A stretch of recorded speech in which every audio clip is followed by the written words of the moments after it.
Assalamualaikum. Myself Shamdesh Shahid. I'm a personal fitness trainer and sports nutritionist. आज का मेरा topic specially beginners के लिए बिकॉज आपको पता है मैं हमेशा से उनके लिए बहुत कंसर्न हूँ बिकॉज उनको प्रॉपर गाइडलाइन नहीं मिल पाती जिसकी वजह से वो अपनी एक्सरसाइज से मैक्सिमम बेनिफिट नहीं ले सकते। सो आज की वीडियो में मैं उन तमाम बिगनर से वो तमाम चीज़ों के बारे में डिस्कस करूँगा कि उनके लिए कौन सी चीज़ें बहुत अहम है जिनको ड्यूरिंग फर्स्ट मंथ जब वो जिम स्टार्ट करते हैं उनको अडॉप्ट करना चाहिए, किन चीज़ों से उनको अवॉइड करना चाहिए ताकि फ्यूचर में वो अपने वर्कआउट से अपनी एक्सरसाइज से मैक्सिमम बेनिफिट ले सकें और उनका जो फिटनेस लेवल है वो इंक्रीज हो सके।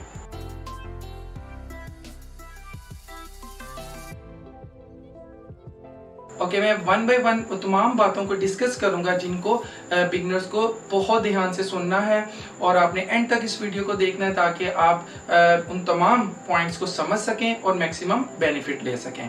ओके, सबसे पहले मैं डिस्कस करूंगा कि before you going to gym, आप जिम जब जाने का प्लान करें तो कीप इन माइंड सबसे पहले आपने रियलिस्टिक गोल सेट करने हैं। आपने ऐसा कोई भी प्लान नहीं करना कि after 1 month after 2 month you look like Arnold Schwarzenegger because seriously बहुत सारे जो लड़के हैं उनका सबसे ज़्यादा मेन इशू यही आता है कि वो एक जज्बे के साथ एक्सरसाइज स्टार्ट करते हैं बट जैसे ही 2 मंथ्स 3 मंथ्स गुजरते हैं और उनको रिजल्ट्स नहीं मिलता तो वो फेडअप हो जाते हैं और अल्टीमेटली वो क्विट कर देते हैं। सो आपके गोल जो है वो रियलिस्टिक होने चाहिए ताकि आप उनको एक लॉन्ग टर्म के लिए प्लान कर सके चीज़ों को। और अगर आपको इनिशियली फ्यू मंथ्स आपको रिजल्ट्स नहीं भी मिलते बट आई एम श्योर अगर आप प्रॉपर गाइडलाइंस लेंगे तो डेफिनेटली आपको जो रिजल्ट्स हैं वो भी प्रॉपर मिलेंगे।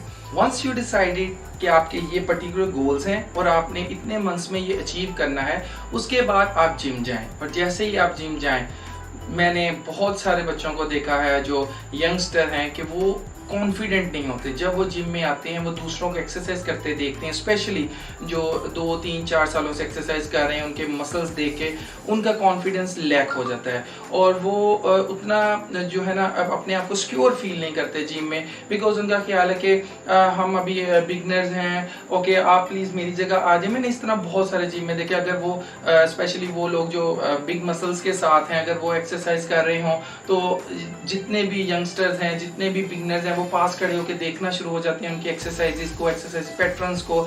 आपको ये सब नहीं करना, आपको कॉन्फिडेंट रहना है। जब आप जिम में जाएं आपको पता होना चाहिए आपके ये पर्टिकुलर गोल्स हैं और आपने इनको अचीव करना है।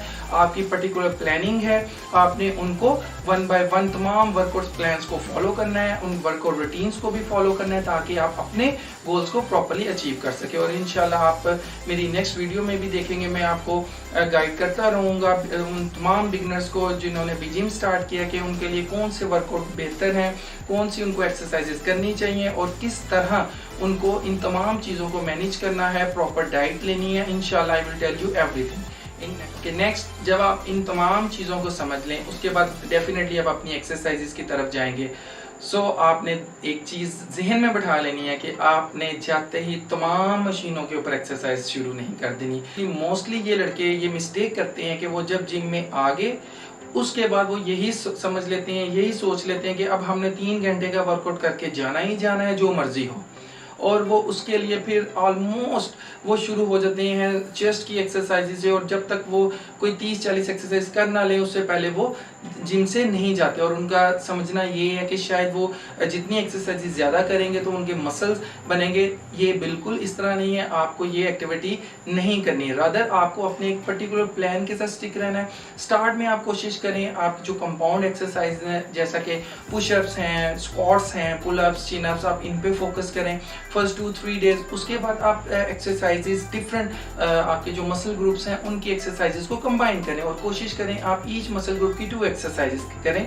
अगर आप चेस्ट की एक्सरसाइज कर रहे हैं आप चेस्ट प्रेस कर लें, डंबल पुल ओवर कर लें। इसी तरह आप ट्राइसेप्स की 2 एक्सरसाइजेस कर सकते हैं, 2 बाइसेप्स की करें और 2 शोल्डर्स की exercise. All together I mean to say just 8 to 10 exercises. और आपने कोशिश करनी है कि उसके रैप्स इनिशियली ज़्यादा करें ताकि आपकी एंगल एग्जीक्यूशन बेहतर हो सके, आप प्रॉपर एंगल्स को समझ सकें। अगर आप शुरू में 5 6 8 रैप करेंगे ये नहीं ठीक। सो आपने फोकस करना है कि आप 12+ रैप्स करें ताकि आपकी प्रैक्टिस प्रैक्टिस हो मैक्सिमम और आपके एंगल्स अच्छे हों। सो नेक्स्ट जब आप हैवी वेट लिफ्ट करें तो आपके एंगल्स प्रॉपर हों, आपको कोई इंजरी ना हो, बिकॉज अगर इनिशियली आपके एंगल्स नहीं ठीक तो आपको बहुत सारी इंजरीज का सामना करना पड़ सकता है लेटर ऑन। सो आपने स्टार्ट में ही इन चीज़ों को फोकस करना है ताकि आप फ्यूचर में इंजरी फ्री होके, पेन फ्री होके एक्सरसाइजेस को परफॉर्म कर सकें। Next, stop listening to everyone. और ये वो मिस्टेक है जो बहुत सारे यंगस्टर करते हैं, आपने इससे अवॉइड करना है। आपने हर एक की बात नहीं सुननी। आई नो जब आप जिम में जाते हैं और देखने में आया कि अगर किसी के मसल्स अच्छे हैं, किसी के सिक्स पैक्स हैं, तो आप हर एक से अपनी एडवाइस लेते हैं, उनकी ओपिनियन लेते हैं कि हमें क्या करना चाहिए। तो आपने ऐसा नहीं करना। आपने एक पर्टिकुलर पर्सन से जो एडवाइस लेनी है ताकि आप उसके पैटर्न्स को फॉलो कर सकें। अगर आप अफोर्ड नहीं कर सकते पर्सनल ट्रेनर को, अगर आप अफोर्ड नहीं कर सकते न्यूट्रिशन को, तो एटलीस्ट आप उस पर्टिकुलर पर्सन को फोकस करें जो एक वेल बिल्ड हो, जिसके पास नॉलेज हो चीज़ों को, वो आपको कन्वे कर सके कि आप इन चीज़ों को इस तरह फॉलो कर सकते हैं, रादर देन आप हर एक के पास जाएं और हर एक से उनकी ओपिनियन पूछे। It's not a good thing. So देखने में आया है कि बहुत सारे लड़के आवर्स एंड आवर्स जिम में अपना वर्कआउट करते हैं, जबकि उनकी बॉडी की ये रिक्वायरमेंट्स भी नहीं है। बिकॉज आप अगर 30 मिनट से ज़्यादा वर्कआउट करते हैं, इनिशियली 1 आवर का करते हैं, तो डेफिनेटली आपकी बॉडी में अगर आप प्रॉपरली बॉडी को फ्यूल नहीं दोगे in the form of carbohydrates, तो आप प्रॉपर ग्रो नहीं कर सकोगे। और यही मिस्टेक बहुत सारे लड़के करते हैं कि वो जिम में आते हैं और वो extraordinary first month weight उठाने की करते हैं, बॉडी को उन्होंने प्रॉपर सप्लीमेंटेशन नहीं दी होती, supplementation in terms of natural foods, okay. तो उसकी वजह से उनका मसल ग्रो नहीं करता। तो आपने अवॉइड करना है। मैक्सिमम कोशिश करें कि आप 45 मिनट्स की ट्रेनिंग करें, that is enough for your body in the beginning, okay. उसके बाद डेफिनेटली जैसे ही आप आहिस्ता आहिस्ता ग्रो करते जाएंगे, आपका पैटर्न चेंज होगा, आपकी टाइमिंग्स भी चेंज होती जाएगी। लेकिन इनिशियली आपने 30 to 45 मिनट्स का वर्कआउट प्लान को फोकस करना है, उसको फॉलो करना है, that's all. Next, analyse yourself. इसका क्या मतलब है? बेसिकली आपने अपने आप को एनालाइज करना है, आपने अपने आप को मॉनिटर करना है। जो भी आप वर्कआउट कर रहे हैं, आप किस तरह परफॉर्म कर रहे हैं, रादर देन आपके साथ कोई बॉडी बिल्डर आया है तो आप उसको देखना शुरू हो जाते हैं, अपना वर्कआउट भूल जाते हैं और आप जस्ट उसके ही वर्कआउट को देखते हैं, रैप्स को देखते हैं, उसके मसल्स को देखते हैं। आपको ये नहीं करना। आपको अपनी बॉडी के साथ कंसर्न होना चाहिए, बिकॉज अगर आप अपने कॉन्सेंट्रेशन को लूज कर देंगे, दैट मीन्स कि उस दिन का जो आपका वर्कआउट है आपने उसको प्रॉपरली परफॉर्म नहीं किया। सो आपने अपनी बॉडी को मॉनिटर करना है। नेक्स्ट, आपने डेली बेस के ऊपर अपने आप को शीशे में नहीं देखना। आई नो ये बहुत मुश्किल है कंट्रोल करना, बिकॉज जितने भी बच्चे हैं, जितने भी यंगस्टर्स हैं, जो बिगनर्स हैं, जो एक्सरसाइज करते हैं, वो डेली बेस के ऊपर जाके अपने आप को मिरर में देखते हैं और एनालाइज करते हैं, जी मैंने जो वर्कआउट किया है किधर बेहतरी आई है। ऐसा नहीं करना। At least first 2 weeks, after 2 weeks आप इस प्रैक्टिस को कर सकते हैं। इसी तरह आपने अपनी प्रोग्रेस को भी जो है वो ट्रैक करना है। वो आप डेफिनेटली डायरी बना सकते हैं कि आपने लास्ट वीक इतना वेट लिफ्ट किया, इतने रैप्स किए, उसका वॉल्यूम क्या था, और वीकली बेस के ऊपर आप में क्या इंप्रूवमेंट आ रही है, ताकि आप आफ्टर 3 मंथ्स ये एनालाइज कर सकें कि आप का जो फिटनेस लेवल 3 मंथ्स बैक था एज अ बिगनर, अब वो एडवांस हो चुका है।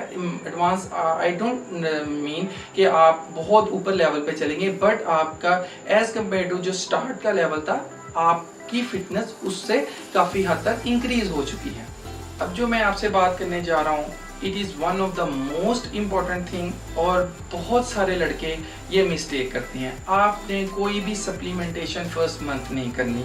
और मैं आपको इधर बता दूं कि फर्स्ट मंथ में ही जो लोकल जिम्स हैं, उनके जो ट्रेनर्स हैं, वो एक जो नया बच्चा आता है उसको कैप्चर करते हैं। इधर एक बात जहन में बैठा लें कि आपने जैसे ही वेट लिफ्ट करना है, आपने 18 ईयर्स 20 ईयर्स अपने बॉडी के ऊपर कोई वजन नहीं डाला, तो उसके बाद जैसे ही आप जिम में वेट लिफ्ट करेंगे, मसल हाइपरट्रॉफी होगी और आपका मसल साइज इंक्रीज होगा।